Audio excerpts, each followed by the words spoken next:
Hey, what's up guys? Heath with Lake Champlain Sanitation here, and just getting some stuff together this morning. Something I'll do every morning when I come into the office is I'll have receipts in my truck. I don't come into the office every day because I'm on the road sometimes, but little trick that I do, I put all my receipts will go bank, dump, gas, miscellaneous, and then large paper receipts. This is the invoice from the dumpsters we just got in. Stuff like that, just to keep track of it. Just a little thing I'll do in the morning. So this video, guys, we're going to be getting into some how-to stuff, but I want to take care of a little housekeeping first. If you guys have been watching the channel for a while, or you clicked on a video and you thought it was really cool, do us a favor. If you like the content, hit that like button. It really helps the YouTube algorithm, and we're trying to raise that subscriber count to reach as many people as we can in not only the waste management space, but the service industry space. If you're a landscaper, if you're a painter, if you're a roofer, and you're thinking about getting into dumpsters on the side, or maybe that dump trailer can haul some junk on the side, I think you guys will get a lot of value from hitting that subscribe button. So I'm going to get back to it here. Hope you guys enjoy the intro on this, and then we're going to get into how I actually started my garbage business. So hope you guys enjoy.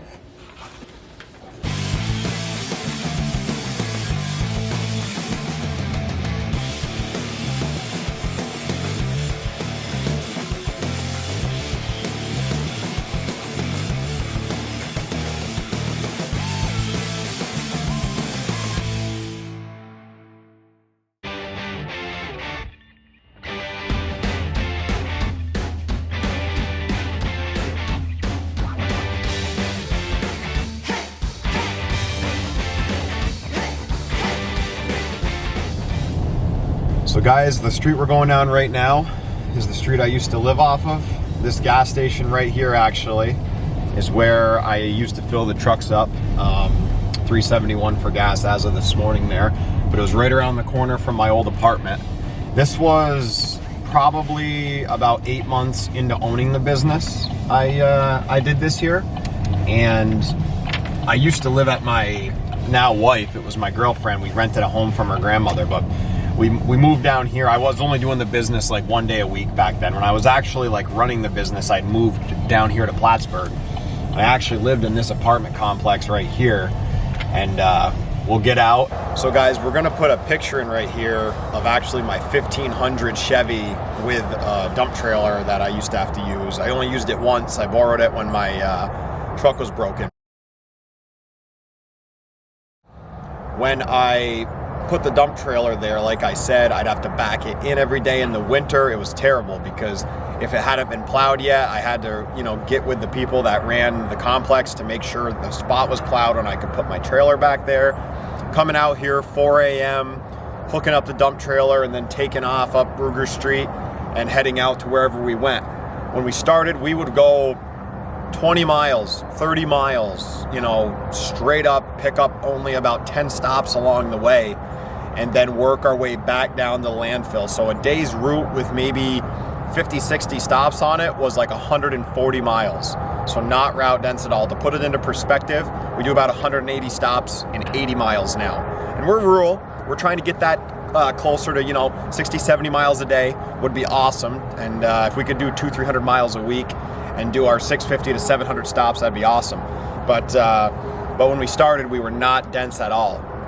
And back then, the route was maybe, at that time, gross revenue, $1,500 to $2,000 a month, and I was lucky if I was keeping $600 in my pocket at the end of the day after all my expenses. And realistically, I had no way of tracking it, so that's just a guess. I might have not even been making anything when you take into consideration all the insurance expenses at that small of a scale. It was very hard. It would have been very hard to stay sustainable for a long time. So yeah, this parking lot here, it was big enough I could swing around in. And I had some buddies that lived in some of the other apartments. They'd see me coming back because I only did the route 1 day a week. I was working the rest of the days a week at my job, which my job was actually only about 2 miles from where we stand right now when I used to work at the equipment dealer. So all in all, it was really easy to get to my day job and then come back here, hang out, get up in the morning, go do my trash. It's just that the trash was not dense at all. So we moved from this spot, and we're gonna go over to our side lot, which was at the current place where we live. before we got to the shop. So we'll head up there now and show you guys that. We're on our way up to the yard now, guys. So like I said, $1,500, $2,000 a month is all we were doing back then. Maybe had, I don't know, 80, 100 stops. Rates were a lot less. I mean, our average ticket now is closer to $35. Back then it was like 22 bucks, 24 bucks plus tax. So quite a difference at the scale of 600, 700 stops when you're talking 10, 15 bucks a month per person per month all year round. So we ran it there. We ran the business there for just about a year.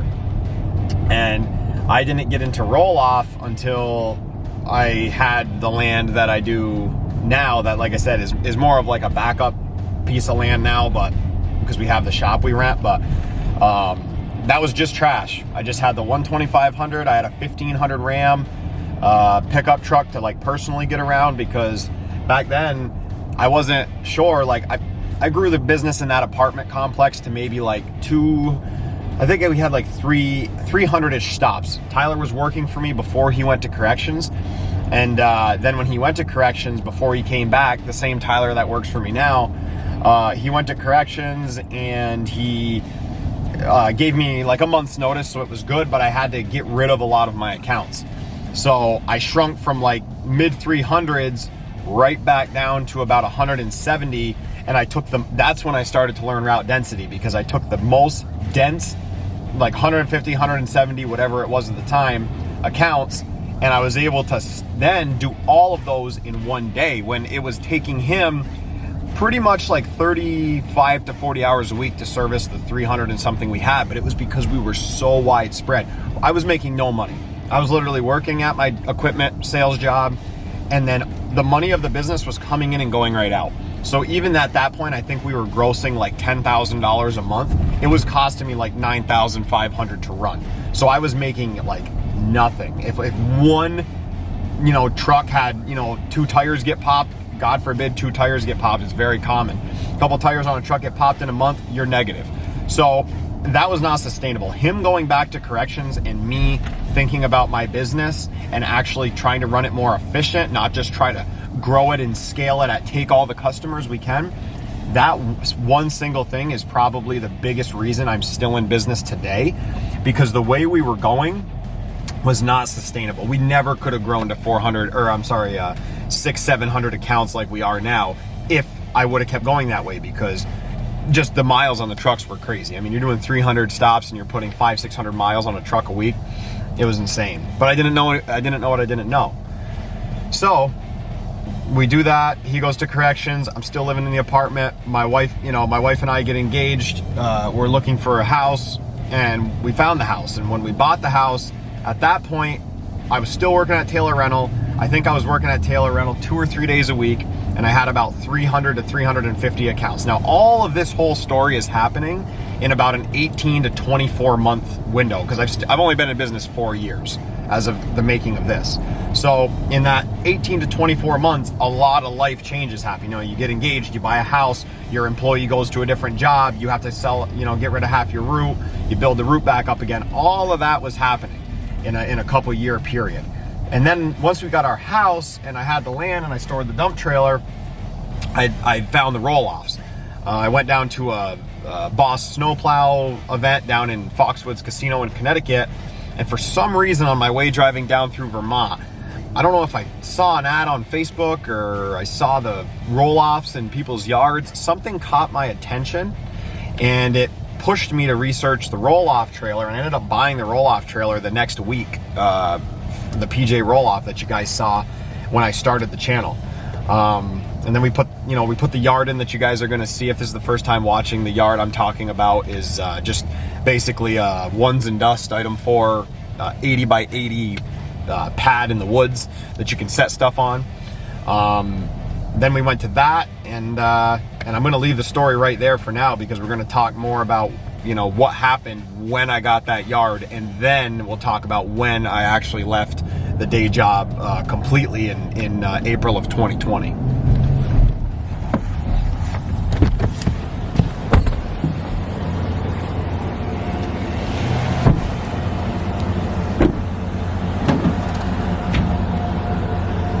All right, I just remembered, guys. Got to grab this garbage can. This customer moved out, and his roommate's not going to do the service. You gotta always make sure you have gloves for the, both your hands, because I got two right-handers on. But what we'll do, we'll take this garbage can back to the yard. I'm gonna sanitize it, and we've got a waiting list. Currently, I think I got like 4 or 5 customers that need garbage cans. So bring this back, clean it out, and bring it to the next person this afternoon.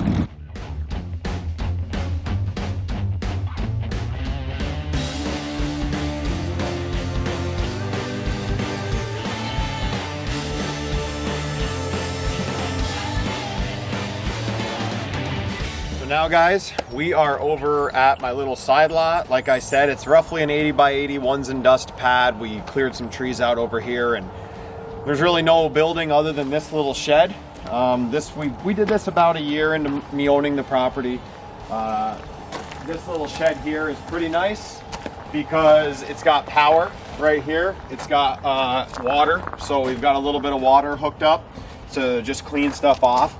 And then inside, we just keep the bare minimum essentials. We've got a couple dollies. We've got a regular 800-pound dolly, and then we have more of a furniture dolly in the back.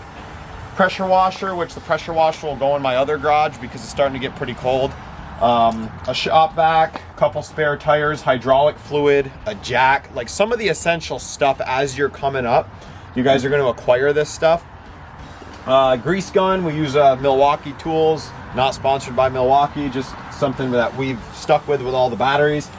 And Nick, just, you can pan in there and see we got a lot of different lubricants in there, and just stuff we use day to day. Simple Green, just random stuff that we've acquired over the years to kind of keep the trucks looking clean, and real bare minimum maintenance. And that's what I'm going to talk about now, guys. Like, I don't have a building here. We do have a shop now that we have access to, but we don't own that building. It's just rented. So we pay for the shop by the day. But that was key. When I was working out of here, I think I grew the business to about 550-ish accounts working out of here. And I believe I had about 5 or 6 roll-off dumpsters. I think 5. When I was here. And then when I got the second trailer and everything, we were in between here and the shop that we have now. So running out of here for a one-man operation, this was awesome. But then once I had a couple employees, if you guys remember, Jacob was in the videos, and then I think he was the only one actually in the videos other than Tyler. But when Jacob was here, he'd come here. But with the employee parking and the snow and everything, having my dad coming, Tyler coming now, we really needed a bigger space. So some of the original videos that I shot were right on in here. It's a good space, guys. Honestly, down the road, I've thought about clearing out all of these trees and everything right here, and going and getting a variance from our town and trying to just put a one-bay shop here, because honestly, if you look at all of this for a 10 to 15 roll-off dumpster company and maybe 2-3 trucks, it's all we're really gonna need. But my wife and I don't know if we're gonna live here forever, which is why that's actually one of the main reasons we rented the shop, is because we wanted to be able to sell the house if we found our dream home. But we're not there yet. We don't know what we want to do. But back to the story. Operated out of here for roughly, what were we? We were about 2.5 to 3 years into business. And then right around the 3.25 year mark, we moved to the shop, and now we've been there for just over a year. So levels to it, right? Changed a lot of tires here. Used to get a lot of flat tires. That's why I still got a lot of trailer tires, because I still have a dump trailer. But changing a lot of tires outside, washing the trucks obviously doesn't really matter. We can't do it in the winter. We had to go to a car wash, for example. We couldn't do it because the lines would freeze. Just stuff like that. It's cool to look back sometimes on where you came from, especially when you start your business in an apartment, you get some land and you move the operation here. Then you think about the employees, and maybe gonna have to have a better place to come. They clock in, they have a lockbox for their keys.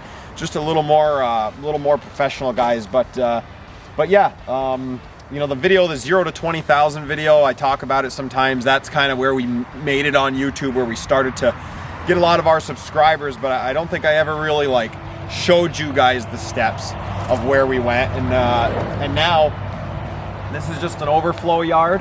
And like I said, a lot of good memories here, and maybe make some more down the road when we clear out some more land, and if we do decide to stay the size we are. Because right now, currently, I've talked about this, we're at about $500,000 in revenue, and we're really trying to stay right around that 25 to 35%. This year's right around 30% net margin. And to me, in this type of business, that's a good margin for net.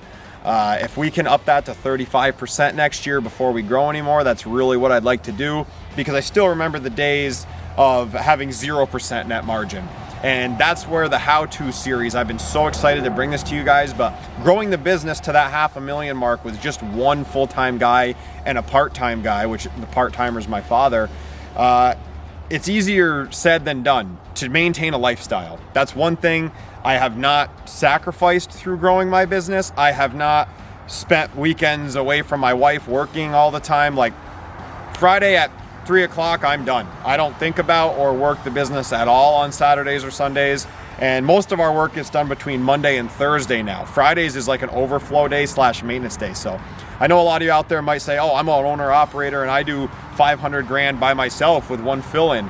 Very possible, sure, but how many hours a week are you physically killing yourself and sacrificing? So that's what a lot of this channel is going to be about for anybody in the service industry, not just trash, is really looking at your key performance indicators in your business, having SOPs, standard operating procedures in your business, and trying to make a lifestyle around the income that you want to get the life that you and your family need. So we're gonna wrap this up once we get over to the shop, guys. We're gonna go over there. I got some dumpsters. I'll show you. They're all lettered now, the ones we got a couple days ago, and we'll wrap this story up for you guys and just show you where we're at now.